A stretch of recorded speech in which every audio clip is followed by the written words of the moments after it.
Son avenir comptait. Le tien, jamais. Mon père l'a dit si fort que toute la pièce s'est figée. Les conversations s'interrompaient en plein milieu d'une phrase. Les lumières vacillaient tandis que tous les visages se tournaient vers moi. Ma sœur dissimulait un sourire derrière sa paille. Ma mère continuait de couper son pieu, faisant comme si l'instant n'existait pas. Je ne me suis pas défendue. Je n'ai même pas cligné des yeux. J'ai juste serré plus fort le dossier posé contre ma cuisse, celui qu'ils supposaient tous sans importance. Ils pensaient que ces mots me briseraient devant eux. Ils ne réalisaient tout simplement pas qui d'autre écoutait ce soir-là. J'ai appris très tôt que le silence était plus facile pour tout le monde. Il maintenait la maison stable. Il empêchait la paix de se fissurer. Il me maintenait à la place qu'ils attendaient de moi.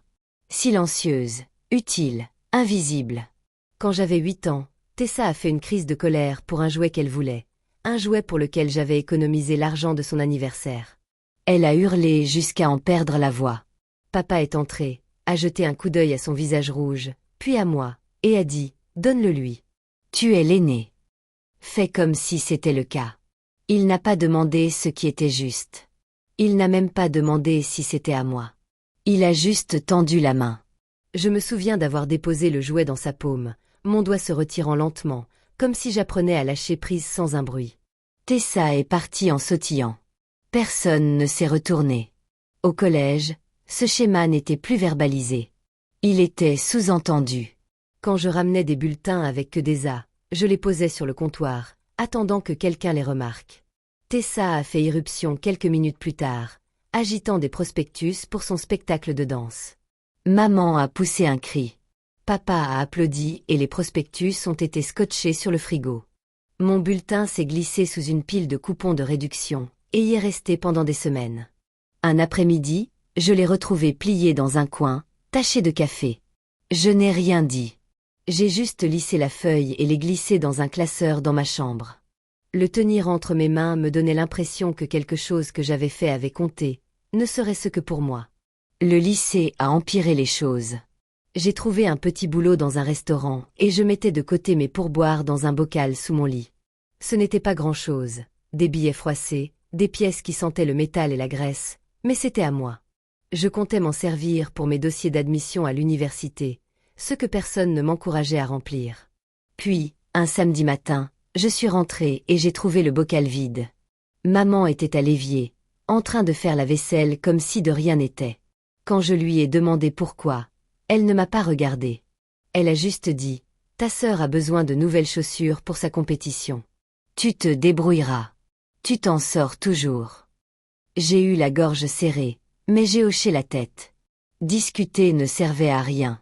Ça ne faisait que me transformer en méchante à la maison. Papa avait le don de faire passer les ambitions de Tessa pour une évidence et les miennes pour un inconvénient. Si elle voulait que je l'emmène à l'entraînement, je conduisais. Si elle voulait de l'argent de poche, je me débrouillais. Si elle échouait, c'était toujours la faute de quelqu'un d'autre. Si je faisais une seule erreur, toute la déception retombait sur moi. J'ai appris à anticiper les besoins avant même qu'on me les exprime. Je m'excusais pour des choses que je n'avais pas faites, pour disparaître avant d'irriter qui que ce soit. La responsabilité était devenue une seconde nature, non pas par maturité, mais parce qu'ils insistaient pour que je prenne en charge ces problèmes. Il y avait des soirs où je restais assise dans le couloir, à écouter des rires étouffés venant du salon. Ils regardaient un film, fêtaient une réussite de Tessa ou préparaient sa prochaine audition. Je rôdais près de l'escalier, attendant une invitation qui n'arrivait jamais. Parfois, mon père me jetait un coup d'œil, puis tirait la porte à moitié, me cachant de sa vue. Je restais là un instant de plus, jusqu'à ce que le son de leur joie me paraisse comme un souffle dans la poitrine, puis je me détournais. Le pire n'était pas le favoritisme. C'était sa banalisation. La façon dont chaque affront, chaque rejet, chaque attente que je gère la situation s'était transformée en routine. J'ai cessé de demander à être remarqué, j'ai cessé d'espérer l'équité. J'ai cessé de croire qu'il y avait une place pour moi à quelque table que ce soit, en famille ou ailleurs. Avec le recul, il n'y a pas eu un seul moment qui m'ait brisé. C'était l'érosion lente et progressive de ma valeur, année après année, jusqu'à ce que je comprenne enfin la leçon qu'il voulait absolument que je comprenne. Je n'étais pas censée prendre de la place dans cette maison. Et pendant longtemps, ce fut le cas. Le matin de l'entretien était différent. Calme, serein, presque protecteur.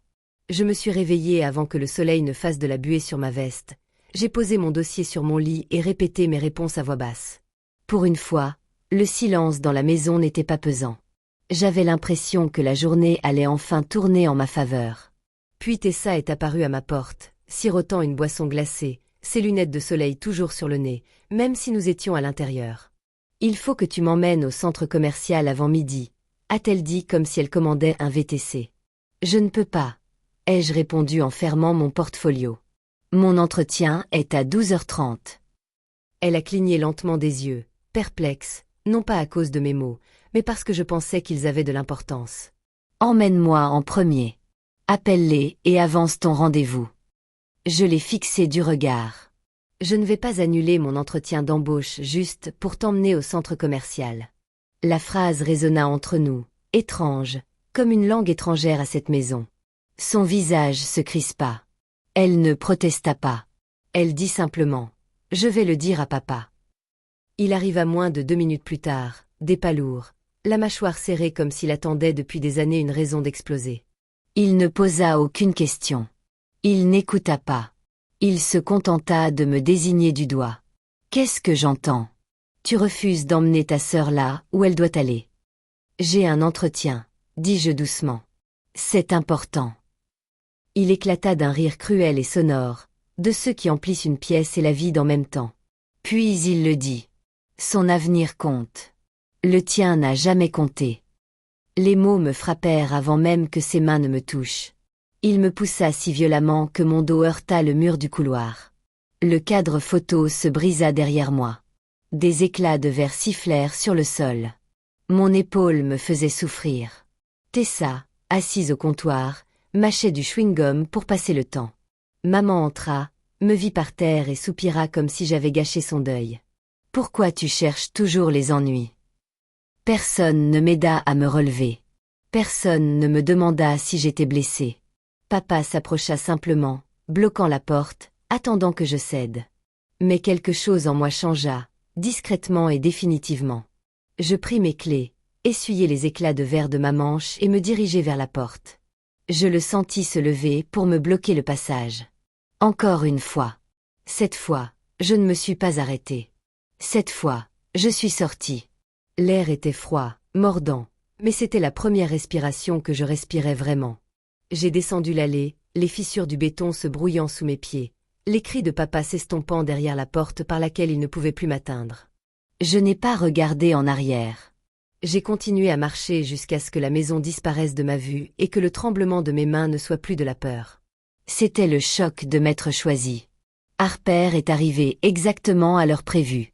Le moteur argenté d'un SUV, le ronronnement d'une vitre basse, qui s'est baissée pour révéler la même expression que celle qu'elle avait le soir où j'avais pleuré pour la première fois dans notre chambre d'étudiante. Calme, alerte, déjà en train de faire des plans. « Qu'est-ce qu'ils ont fait ?» a-t-elle demandé tandis que je m'installais sur le siège. J'ai bouclé ma ceinture. Ils ont essayé de m'empêcher de partir. Il m'a poussé. Il a dit. J'ai hésité, avalant l'écho de ses mots. Il a dit, mon avenir n'a jamais compté. Elle n'a pas haleté. Elle n'a pas demandé pourquoi. Elle s'est contentée de serrer les poings. Le volant se serra.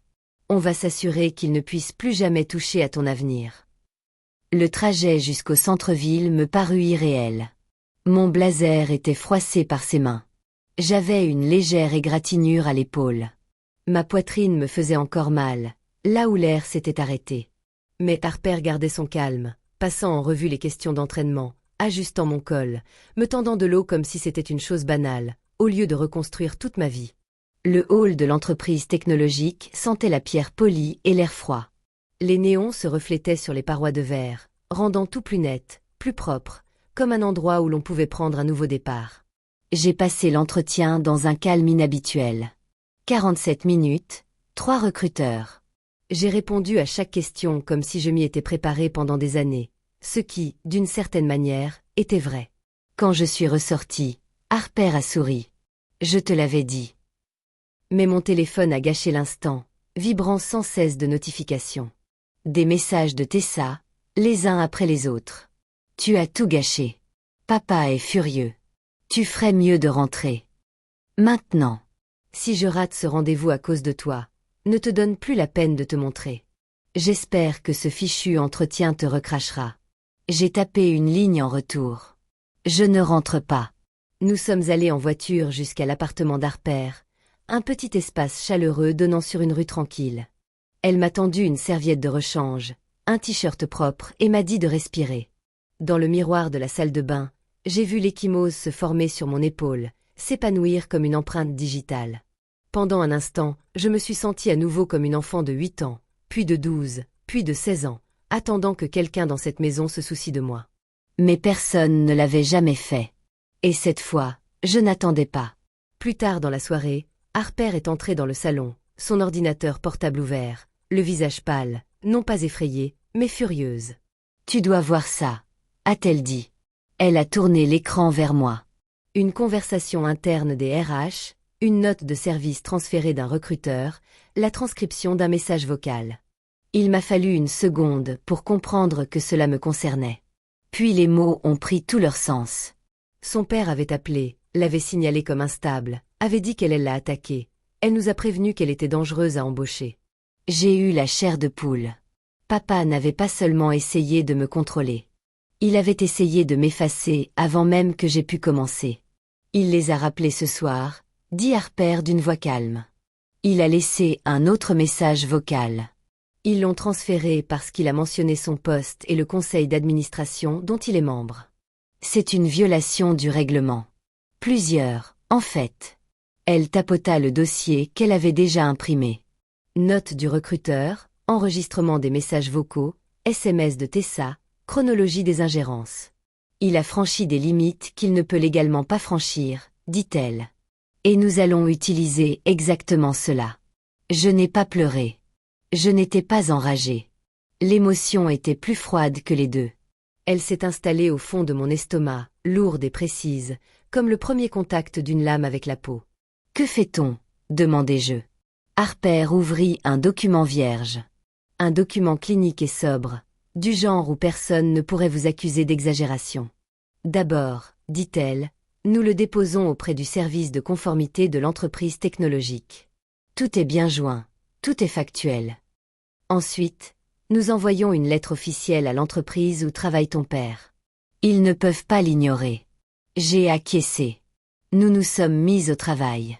Tapé, enregistré, joint, documenté, classé, indexé, transféré. Aucune émotion, juste le bruit régulier des touches, le clic discret de la souris, le bourdonnement du radiateur sous la fenêtre. Pendant que nous travaillions, papa a appelé 6 fois sur mon portable. Chaque message vocal était plus agressif, moins cohérent, plus menaçant. Je ne les ai pas écoutés. Harper a sauvé tout le monde. À minuit, le courriel final était prêt. Objet, plainte officielle, ingérence extérieure dans le processus d'embauche. Pièces jointes, 8 fichiers, service juridique et conformité RH de CCD, comité de surveillance de l'entreprise de papa. Harper a laissé son doigt planer au-dessus du pavé tactile. Prête. J'ai pensé au mur, à la fissure dans le cadre, au bleu sur mon épaule, aux années de silence, à la sentence qu'il a prononcée comme un verdict. Son avenir compte. Le tien. Jamais. Oui, ai-je dit. Envoie-le. A-t-elle cliqué? Le courriel a quitté la boîte d'envoi, et quelque chose en moi s'est apaisé. Ni joie, ni triomphe, juste un long soupir de soulagement que je retenais depuis des années. Cette fois, j'ai dit doucement. Je ne réparerai pas ce qu'ils ont cassé. Harper a acquiescé. Tant mieux, parce que cette fois, ce sont eux qui ne s'en remettront pas. Dehors, la rue était sombre et immobile. À l'intérieur, pour la première fois de ma vie, tout se mettait enfin en mouvement. La première réaction est arrivée plus vite que prévu. 24 heures après le coup de Harper, un courriel est arrivé de l'équipe de conformité de la société technologique. L'objet était bref, presque froid. Mais il a changé l'atmosphère et tout l'appartement a réagi. L'affaire était en cours d'examen. Ils demandaient un appel. Pas avec moi, mais avec leur comité interne. Harper a lu le message 2 fois, puis a levé les yeux. Ils prennent ça au sérieux. Ils n'ont pas le choix. Pendant les jours suivants, tout s'est enchaîné dans une lente et silencieuse avalanche. D'abord timide, puis impossible à arrêter. Un deuxième courriel est arrivé dans ma boîte de réception, cette fois des RH. Il présentait des excuses, pas des excuses toutes faites et impersonnelles. Celles-ci avaient du poids. Il était question d'ingérence, de manquement à l'éthique et de la nécessité de garantir la sécurité des candidats. Un membre du service RH a ajouté une phrase en gras. Aucun autre appel de personne non candidate ne sera accepté. C'était la première fois qu'une limite était fixée pour moi. 2 jours plus tard, l'entreprise technologique a contacté le cabinet de mon père. Sans ménagement, sans tact. Ils ont envoyé une demande de conformité, exigeant des éclaircissements sur les raisons pour lesquelles un conseiller principal de leur équipe avait contacté à plusieurs reprises le service RH d'une autre entreprise, en présentant un candidat sous un faux jour et en faisant référence à son poste au conseil d'administration. Le langage des entreprises est une forme de violence à part entière, silencieuse, indéniable, ne laissant aucune échappatoire. Cette demande en a entraîné une autre, puis une autre encore. À la fin de la semaine, le cabinet de mon père avait lancé sa propre enquête. Obligatoire. Harper m'a montré l'avis lorsqu'il a fuité en interne. Un bref message échangé entre employés. Des plaintes externes reçues.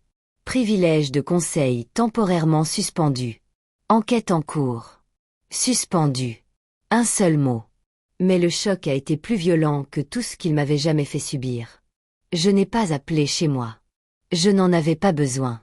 Le silence qui régnait dans la maison s'étirait sur plusieurs jours, s'alourdissant comme une corde. Puis maman le brisa. Elle appela de sa voix de l'après-midi, sèche et tranchante, comme toujours quand quelque chose lui échappait. « Ton père a des ennuis, dit-elle. Sans un mot. Sans même me demander si j'allais bien. Quelqu'un l'a dénoncé. Ils disent qu'il a enfreint le règlement. Il faut que tu arranges ça. Dis-leur que tu as exagéré, que tu as mal compris, ou quelque chose comme ça. » Je fixais l'écran de mon téléphone pendant qu'elle parlait. La machine à laver ronronnait en arrière-plan. Le soleil éclairait le sol d'une douce lumière chaude. Le monde autour de moi ne reflétait en rien son urgence. « Je n'arrange rien, dis-je. » Maman inspira brusquement. « Bailey, écoute. » « Non, j'ai dit que c'est toi qui écoutes. Je ne lui ai rien fait. Il s'est fait ça à lui-même. » Elle essaya ensuite de pleurer. Sa voix sonnait fatiguée, comme un vieux texte récité. Je raccrochai. La semaine suivante apporta le coup dur auquel il ne s'attendait pas. Une lettre, courte, formelle, impersonnelle, est arrivée à la maison. Je ne l'ai pas vue, mais Harper a reçu plus tard une photo d'une connaissance commune travaillant dans l'entreprise. L'entête à lui seul racontait tout, la décision était immédiate. Contrat rompu, manquement à la déontologie, exclusion du comité consultatif externe. C'était tout ce qu'ils pensaient avoir en main. Mes relations influençaient le réseau qu'ils avaient exhibé pour justifier chacune de leurs cruautés. Tout avait disparu après une simple enquête. La plaque nominative de papa a été retirée de la porte de son bureau avant midi. Quelqu'un l'a vue et a chuchoté. Une autre personne a rapporté l'avoir vu quitter l'immeuble plus tôt que prévu, les épaules crispées. L'humiliation émanait de lui comme une chaleur intense. Maman a rappelé ce soir-là. Cette fois, sa voix n'était pas agressive. Elle était douce. « On ne sait pas quoi faire », a-t-elle dit. « Ça n'aurait pas dû aller aussi loin. Il faut que tu nous aides, s'il te plaît. » Avant, sa panique m'aurait brisé, mais maintenant, elle m'a à peine touchée. « Ce n'est pas moi qui ai poussé les choses à bout », ai-je murmuré. « Et ce n'est pas moi qui vais le sortir de là. » Un long silence s'installa. Un silence qu'elle ne pouvait ni rompre, ni manipuler, ni utiliser comme une arme. « Bailey, s'il te plaît, » murmura-t-elle. « Non, dis-je. Plus maintenant. » Je raccrochai. Plus tard dans la soirée, les RH de la société de technologie organisèrent une réunion privée. La pièce était petite, vitrée et éclairée d'une lumière tamisée. Ils s'excusèrent à nouveau, cette fois en personne. Ils m'offrirent le poste, le salaire complet, les avantages sociaux, une prime de déménagement et une garantie écrite que toute ingérence future de tiers serait considérée comme du harcèlement. Ce n'étaient pas les excuses qui comptaient. C'était la reconnaissance que mon avenir comptait. Qu'il avait toujours compté. En sortant du bâtiment, l'air de la ville me parut différent. Vaste, froid, pur. Mon téléphone vibra de nouveau. Un message vocal de papa. Le ton était inhabituel, tendu, frénétique, dénué de l'assurance qu'il avait toujours affichée. Je le supprimai sans l'écouter. En marchant dans la rue, j'ai réalisé quelque chose de simple, d'indéniable. Je ne leur avais rien pris. C'étaient eux qui m'avaient tout donné. Le premier matin dans mon nouvel appartement me parut irréel. Pas de voix qui s'élevait, pas de pas dans le couloir. Aucune tension palpable dans les murs, comme de l'électricité prête à exploser. Juste le silence. La lumière filtrait à travers les rideaux fins, douce et pâle. Rien à voir avec l'éclairage cru de chez moi. Pieds nus sur le sol frais, je tenais une tasse qu'Harper m'avait prêtée. La vapeur s'élevait en lente spirale, l'air m'enveloppant d'une douceur inconnue. Pour la première fois, le silence n'était pas une punition. C'était un espace. Mon espace. J'ai caressé du bout des doigts la légère échymose sur mon épaule, devenue une ombre. Elle ne me piquait plus. Elle ne me brûlait plus. Elle était simplement là. La trace d'un moment qui m'avait défini, qui s'estompait désormais, une simple ombre que je pouvais enfin oublier. Un souvenir, pas une blessure. Dehors, la ville vibrait. Les voitures vrombissaient en contrebas. Quelqu'un criait « Bonjour » de l'autre côté de la rue. Un chien aboyait en plein air. Rien de tout cela ne me concernait, et c'était réconfortant. Je n'étais la cible de la colère de personne. Je n'étais pas le problème à résoudre. Je n'étais ni le bouc émissaire, ni l'oublié. J'étais juste une personne qui prenait un nouveau départ. J'ouvris mon ordinateur portable et découvris une boîte de réception remplie de documents d'intégration, de planning de formation, de messages de bienvenue de personnes qui ne me connaissaient que par mon parcours professionnel. Ils ne connaissaient pas ma famille. Ils ignoraient les obstacles que j'avais surmontés, ni les années d'invisibilité. Ils ne connaissaient que mon travail, l'entretien que j'avais réussi, mes compétences. C'était étrange de voir un avenir bâti uniquement sur mes mérites. Plus étrange encore, de réaliser le poids du passé, une fois libéré de son emprise. Mon téléphone vibra sur le comptoir. Un message de maman. Il faut qu'on parle. Puis un autre, s'il te plaît. Je laissai l'écran s'assombrir. Je ne leur devais aucune réponse. Le silence n'était plus une soumission. C'était devenu une limite. Je pris une autre gorgée de café, observant la lumière matinale illuminer la petite pièce. La ville me semblait immense, comme jamais auparavant. Chaque rue, chaque son, chaque respiration appartenait à une vie qui, enfin, m'offrait une place. Pour la première fois, je n'attendais pas la prochaine tempête. Je ne me préparais pas à l'impact. Je ne me raidissais pas. J'étais libre. Partir fut la seule chose que je leur ai jamais prise. Toutes les conséquences qui suivirent, ils les avaient créées eux-mêmes. La liberté ne venait pas de la victoire. Elle venait du refus de rester là où je n'étais pas censé grandir. Certaines portes ne se ferment pas derrière vous. Elles disparaissent dès que vous cessez de frapper. Si cette histoire vous a touché, abonnez-vous à notre chaîne pour découvrir d'autres drames familiaux poignants, silencieux et cathartiques. Dites-nous d'où vous nous regardez et partagez le moment où vous avez fait votre choix. Votre histoire sera peut-être la prochaine que nous mettrons en scène.